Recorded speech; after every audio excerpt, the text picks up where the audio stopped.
Hello' guys, কি খবৰ আপোনালোক সকলো? নিশ্চয় ভালে আছে। মই আছোঁ ভালেই।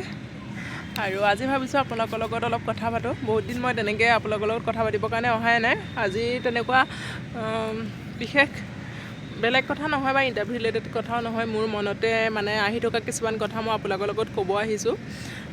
আপোনালোকে চাব, ভাল পালে জনাব কেনেকুৱা পাইছে মোৰ অনুভৱখিনি এইখিনি মানে সঁচা কথা, যোনখিনি নিজৰ কিবা হওক। যেতিয়া এনেকৈ আমাৰ এতিয়া বিহু বুলি ক'লে বিহু আমাৰ অসমীয়া মানুহৰ তেজত আছে। বিহু বুলি ক'লে কোনেও ৰখিব নোৱাৰে, লাগিলে নাচিবকৈ নাজানক, ঢোলৰ মাতটো শুনিলেও হওক, এনেই জঁপিয়াই থাকিব, হয় নাই? আপোনালোকে কওকচোন। আজি যিহেতু গণেশ চতুৰ্থী আজি, এতিয়া আৰু শৰতৰ কাৰণে বেছি দিন নাই, মাজত আৰু কেইটামান দিন আছে। শৰত আগমন ঘটিব এতিয়া। শৰত মোৰ বহুতেই প্ৰিয়। শৰত কি কাৰণে প্ৰিয়, কিয় মই শৰতক ভাল পাওঁ, এইটো মই মনৰ মানে কথাৰে মই প্ৰকাশ কৰিব নোৱাৰোঁ। কিন্তু মই শৰত আগৰ পৰাই ভাল পাওঁ, কিয় নাজানো।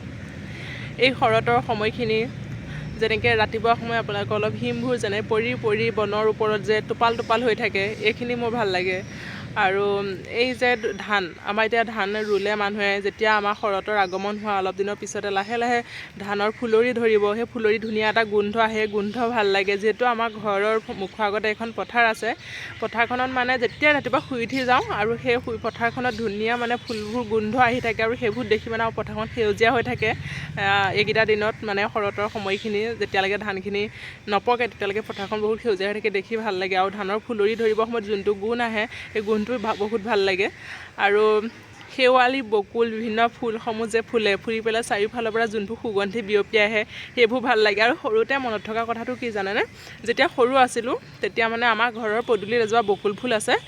মানে ৰাতিপুৱা শুই উঠি পূৰা বকুল ফুল সৰি থাকে ন, মানে মায়েতো ৰাতিপুৱা শুই উঠি সাৰিব যাওঁতে অলপ বুটলি ৰাখে, আৰু ইমান বগা হৈ থাকে তলখন, ইমান বুটলাটো সম্ভৱ নহয়।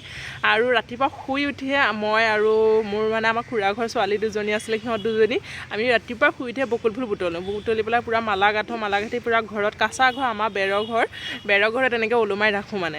আৰু কোনোবা মানুহ আহিলে বকুল ফুল দি পঠিয়াওঁ, মানে ফুলৰ মালাবোৰ গাঁঠি থৈ দিওঁ, শুকুৱাওঁ ৰ'দত, নহ'লে ভেঁকুৰি যাব যে। যেতিয়া গাঁঠি মেলি ৰ'দত শুকুৱাই পেলাই আকৌ থৈ দিওঁ, আৰু ভগৱানৰ ওচৰত দিওঁ। ইমান ধুনীয়া গোন্ধ বকুল ফুলৰ গোন্ধ। আৰু শেৱালি ফুলসমূহ আমাৰ ঘৰত শেৱালি ফুল নাই, কিন্তু আমাৰ গাঁৱত আছে। যেতিয়া মই মানে অসম পুলিচৰ কাৰণে ৰানিং কৰি আছিলোঁ, তেতিয়া মই যেতিয়া ৰানিং কৰিবৰ কাৰণে ফিল্ডত যাওঁ, যোনখন স্কুলত মই পঢ়িছিলোঁ, মানে মোৰ গাঁৱৰে যোনখন স্কুলত পঢ়িছিলোঁ, সেইখনত এজোপা তেতিয়া মানে ফুলি আছে, এজোপা শেৱালি ফুল আছে, বহুত ডাঙৰ ফুলি থাকে, তলখন পূৰা হৈ থাকে। মইতো ৰাতিপুৱাই যাওঁ, তেতিয়া মানুহ ইমান নুঠে।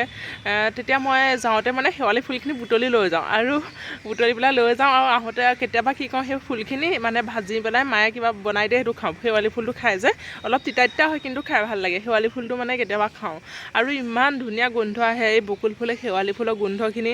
মানে মোৰ মনটো কিবা মানে সেই শৰতৰ সময়খিনি, আৰু এই সময়খিনি আৰু এটা বিশেষকৈ ভাল লগা কথা হৈছে, পূৰা গৰম নহয়, পূৰা ঠাণ্ডা নহয়। এই সময়খিনি মানে ফুৰিবৰ কাৰণেও হওক, আপুনি ওলাই যাবৰ কাৰণেও হওক, ক'ৰবাত মানে ভাল, আৰু আপুনি কাম কৰিবৰ কাৰণেও হওক, এই সময়খিনি বহুত ধুনীয়া। মানে একদম গৰমো নহয়, ঠাণ্ডাও নহয়, ধুনীয়া পৰিৱেশ এটা হৈ থাকে। আৰু এই হিম যে পৰি থাকে অলপ, এইটো বহুত ভাল লাগে। আৰু মোৰ একেবাৰে ভাল লগা কথাটো হৈছে আমাৰ ৰাস। যিহেতু আপোনালোকে গম পায় মাজুলীৰ ৰাস বুলি ক'লে কিমান বিখ্যাত, আৰু ৰাস বুলি ক'লেতো ক'বই নালাগে। লক্ষী পূজাৰ দিনাৰ পৰা, আমাৰ লক্ষী পূজাৰ দিনাখনি নাট মেলা হয়, লক্ষী পূজাৰ দিনাৰ পৰা ৰাসলৈকে আমাৰ ৰিহাৰ্চেল কৰা হয়। ৰাসৰ আগদিনাখনি বৰসভা পাতে। এই সময়খিনি যেতিয়া আমাৰ মানে এই লক্ষী পূজাৰ দিনাখন, যেতিয়া লক্ষী পূজাৰ নাট মেলিলে, সেইদিনাখনিৰ পৰা যে আমাৰ সকলোৰে মনটো এটা বেলেগ অনুভূতি। সকলোৰে মনত এটা উগুল থুগুল পৰিৱেশ। ইয়াৰ সৰু ল'ৰা ছোৱালীয়ে হওক বা ডাঙৰ বয়সস্থ মানুহেই হওক, আমাৰ নিচিনা গাভৰু ডেকা ল'ৰা ছোৱালীয়ে হওক, সকলোৰে মনত মানে এটা বেলেগ ফূৰ্তি আৰু উত্তেজনা।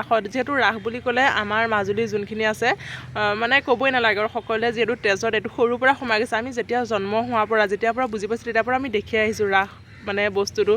যেতিয়া আমাৰ বাহঁত দাদাহঁত গৈছিলে আগতে হলত, তাৰপিছত আমি যাবলৈ ল'লোঁ, মানে এটা বেলেগ পৰিৱেশ, আৰু এইটোৱে মানে ভাষাৰে বুজাব নোৱাৰি। যেতিয়া আমাৰ সন্ধিয়া সময় হ'ব, সন্ধিয়া হোৱাৰ পৰা একদম চাৰিওফালে খোল তালৰ শব্দ, কোনোবা যদি আখৰা সময়খিনি কেনেকুৱা, আৰু এফালে কংসৰ গৰ্জন, এফালে দৈৱকী কানুন, এফালে শ্ৰীকৃষ্ণ বাংশী সুৰ, ইমান ধুনীয়া লাগে সেই সময়খিনি। মানে আমাৰ যেতিয়া ৰিহাৰ্চল আৰম্ভ হয় মানে লক্ষী পূজাৰ দিনাখন যেতিয়া নাট মেলে তাত হয় 2-3 দিনৰ পিছৰ পৰা আখৰা আৰম্ভ হয় তেতিয়া এই সন্ধিয়া সময়ৰ পৰা ৰাতি 10টা-11টালৈকে আমাৰ আখৰা চলি থাকে আখৰা সময়খিনি মানে বহুত ভাল লাগে সেইখিনি সময় আৰু এই সময়কণ তেতিয়া মাজুলীৰ চাৰিওফালে এক কথাত ক'বলৈ গ'লে এই সময়খিনিৰ পৰা মাজুলীখন এখন দ্বিতীয় বৃন্দাবনলৈ পৰিণত হয় ইমানেই এটা ধুনীয়া পৰিৱেশ হৈ যায় মানে এই শৰতখিনি মোৰ মনত মানে এটা বুজাব নোৱাৰা অনুভূতি মই এইখিনি মানে ভাষাৰে প্ৰকাশ কৰিব নোৱাৰোঁ মোৰ মনত কেনেকুৱা অনুভূতি মোৰ বহুত ভাল লাগে শৰৎ মানে মোৰ ৰাসটোৰ কথা ক'লোৱে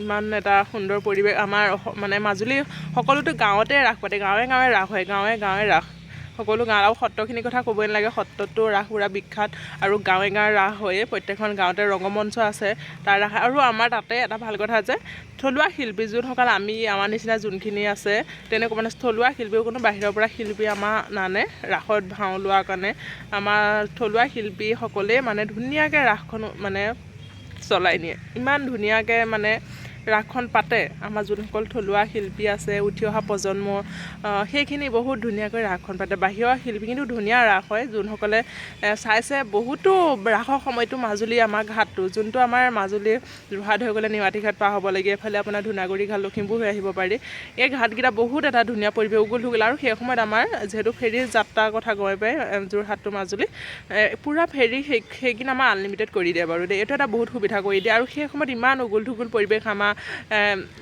পাৰ ঘাটবিলাকত মানে ঘাটবিলাকত পূৰা উগুল থুগুল পৰিৱেশ হৈ যায় আৰু সেইটো এটা বহুত ভাল লগা হয় ইমান বাহিৰৰ পৰা পৰ্যটক আহে বাহিৰৰ মানুহখিনি আহে মাজুলী ৰাস চাবৰ কাৰণে বহুত ভাল লাগে সেইখিনি সময় আৰু আমিও নিজেও মানে কিবা মনটো মানে বহুত ভাল লাগি থাকে আৰু আহিব আমাৰ ইয়াতে ৰাস চাব বাহিৰৰ পৰা মানুহ আমি ধুনীয়াকৈ কৰিম এইখিনি মোৰ মানে বহুত ভাল লাগে আৰু মই যোনসকলে মাজুলীৰ ৰাস চাইছে তেওঁলোকে গম পায় যোনসকলে নাই চোৱা মাজুলীৰ ৰাস চাব আহিব দেই মই নিমন্ত্ৰণ দিছোঁ আৰু ৰাসলৈ দিন আছে কিন্তু আজি মোৰ মনত পৰিলে কথাখিনি মানে মনত আজি কিবা বেছিকৈ মোৰ শৰতলৈ মনত পৰিছে কিয় নাজানো সেইবাবে মই আজি ভিডিঅ'টো বনাইছোঁ আপোনালোকক ভিডিঅ'টোৰ জৰিয়তে মই নিমন্ত্ৰণ দিছোঁ যেতিয়া ৰাসৰ সময় হ'ব মই তেতিয়া আপোনালোকক আকৌ জনাম নিশ্চয় আহিব দেই মাজুলীৰ ৰাস চাবলৈ